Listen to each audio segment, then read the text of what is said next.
අද මගේ වීඩියෝ එක බලන ඔයාලා හැමෝටම සුවබර දිවියක් ප්‍රාර්ථනා කරන ගමන් ඔයාලට අද මං කියලා දෙන්නේ මට ඒ වගේම මගේ පුංචි දරුවෝ දෙන්නට හස්බන්ඩ්ට හැදුණු වෛරස් උණ කැස්ස හෙම්බිරිස්සාව නිසා කෑම අරුචිය ගොඩක් දැනුණා. ඉතින් ඒ නිසාම පුංචි පැටවුන්ට බත් චුට්ටක් කන්න ඇඹුල් රහට හදාගන්න පුළුවන් ගුණ රසදායි ඖෂධ පානයක් හදන හැටි තමයි මම මේ ඔයාලට අද කියලා දෙන්නේ. ගොඩක් අය කියනවා මේකට රසම් හොද්ද කියලා. ඉතින් ගත්ත ඉන්ග්‍රීඩියන්ට්ස් අනිත් අය ගන්න දේවල් වලට වඩා සාපේක්ෂව අඩු වැඩි වෙන්න පුළුවනි. නමුත් රසම රස ඇඹුල් රසට හදාගන්න පුළුවන් විදිහ අද රෙසිපි එක තමයි මම ඔයාලට කියලා දෙන්නේ. ඉතින් මෙතන මම අරන් තියෙන සුදු ලුණු බික් 7ක්, ලොකු ඉඟුරු කෑල්ලක්, ඒ වගේම ගම්මිරිස් ගෙන තියෙනවා, වෙලිච්ච මිරිස් පුච්චලා පොඩ්ඩක් අරගෙන තියෙනවා, කරල් 2ක් විතර, කරපිංචයිති 2ක් අරන් තියෙනවා, සාමාන්‍ය ලොකු ඉඟුරු කෑල්ලක්. මෙතන මම අරන් තියෙන්නේ කොත්තමල්ලි මේස හැඳි 3කුයි සූදුරු මේස හැඳි 1මාරකුයි කලවමට මේ වීදුරු භාජනයට මම අරගෙන තියෙනවා. ඉතින් අර ඔයාලට පේන කොලකින් ගැට ගහලා තියෙන ඒ තමයි පෙරුම් කායන්. ගොඩක් අය කියනවා මේකට පෙරුම් කායන් හොද්ද කියලා. ඉතින් ඉස්සෙල්ලාම කරන්නේ ඉතින් මුලින්ම කරන්න ඕන ගොරක කෑල්ලයි පෙරුම් කායන් ඒ පුංචි ගත්ත කෑල්ලයි ඇරෙන්න අනිත් සේරම ඉන්ග්‍රීඩියන්ට්ස් ටික අපිට තියෙනවා බ්ලෙන්ඩ් කරගන්න. ඉතින් පෙරුම් කායම් එකයි ගොරක කෑල්ලයි බ්ලෙන්ඩ් කරගන්න එපා. මොකද ගොරක කෑල්ල ගොඩක් බ්ලෙන්ඩ් කරගත්තොත් ලොකු ඇඹුල් රසයක් එන්න පුළුවනි. ඒ නිසා මෙන්න මේ විදිහට බ්ලෙන්ඩ් කරලා අපි ඉස්සෙල්ලාම පේස්ට් එකක් හදා ගන්නවා. ඉතින් මම මෙතන ඉඟුරු කෑලි පොඩ්ඩක් පෙති වලට කපලා ගත්තේ.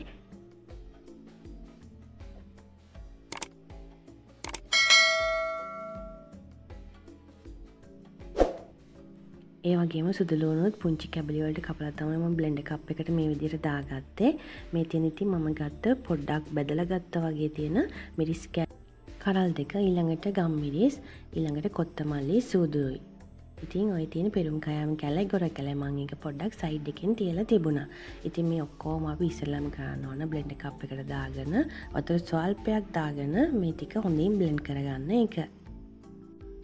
මේ හොද්ද ඉතින් හරි ජනප්‍රිය හොද්දක් අපිට ගන්න පුළුවන්. කඩින් උනත් පාන් කන්න, බත් පොඩ්ඩක් කන්න මේක ඇතරම් පුළුවන්. මොකද කටට දැනෙන්නේ ටිකක් ඇඹුල් රසක්, සැර ගතියක් දැනෙන නිසා අපේ අර අසනීපයක් වුණාම අපිට දිවට දැනෙන අමුතු රස හැම වළක්වගෙන පොඩ්ඩක් එනර්ජි එක වැඩි කරගන්න පුළුවන් තරමේ රෙසිපි එකක් තමයි මේක. ඉතින් හදලා බලන්න. හරිම රසයි. ඉතින් මේ විදිහට මම ඉන්ග්‍රීඩියන්ට්ස් දාලා වතුර පොඩ්ඩක් කලවම් කරලා ඇත්තටම කියනවා වතුර ලීටර 500ක් වෙන තමයි මම මේ අරගෙන තියෙන්නේ. ඉතින් ලුණු රසානුව දාගන්න. ඉතින් මේ විදිහට හොඳට මම මේක කකාරන්න ඕනේ. ඒ කියන්නේ හොඳට පැහැෙනකල් හැඳි ගන්න ඕන.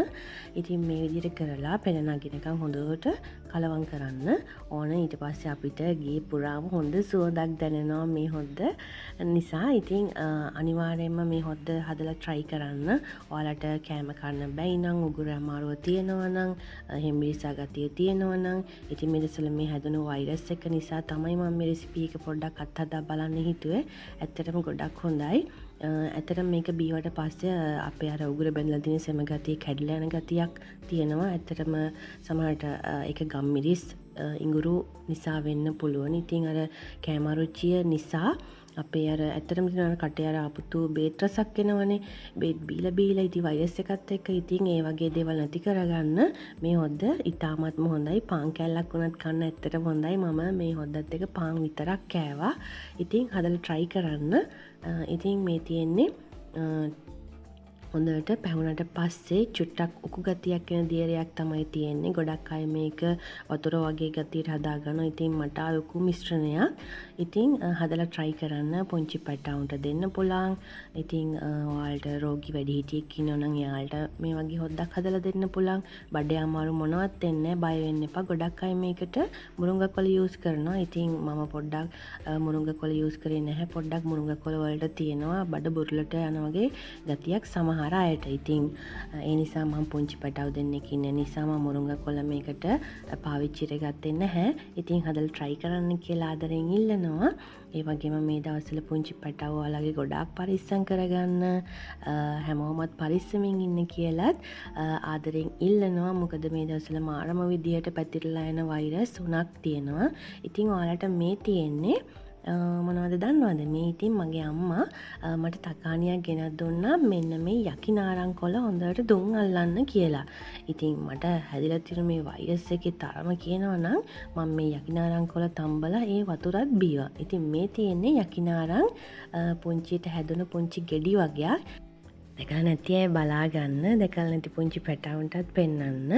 ඉතින් මේ මම ගොඩක් වෙලාවට මේ යකිනාරං කොළ දුම් මුට්ටියක් ලිපේ තියලා 3 වේලටත් වැඩිය මම හොඳට දුම් ඇල්ලුවා. මොකද ඒ තරම්ම අර ඔළුව බර ගතියක් තියෙනවා මෙදසල මේ හැදුණු වෛරස් එකට.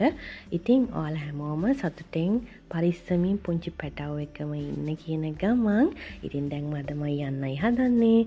ඉතින් මගේ channel එක subscribe කරපු ගොඩාක් අය හිටියා. ඉතින් යාලා හැමෝටම ගොඩාක් ස්තුතියි. ඉතින් අදත් මගේ channel එකත් එක්ක එකතුන කෙනෙක් ඉන්නවා නම් මගේ channel එක subscribe කරලා bell icon එක click කරලා හැමෝටම බලන්න, share කරන්න, like කරන්න කියලා ආදරෙන් ඉල්ලනවා.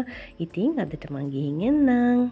සතුටෙන් පරිස්සමින් ආයෙමත් පුංචි පැටවෝ එක්කම ඉන්න ගිහින් එන්නම්.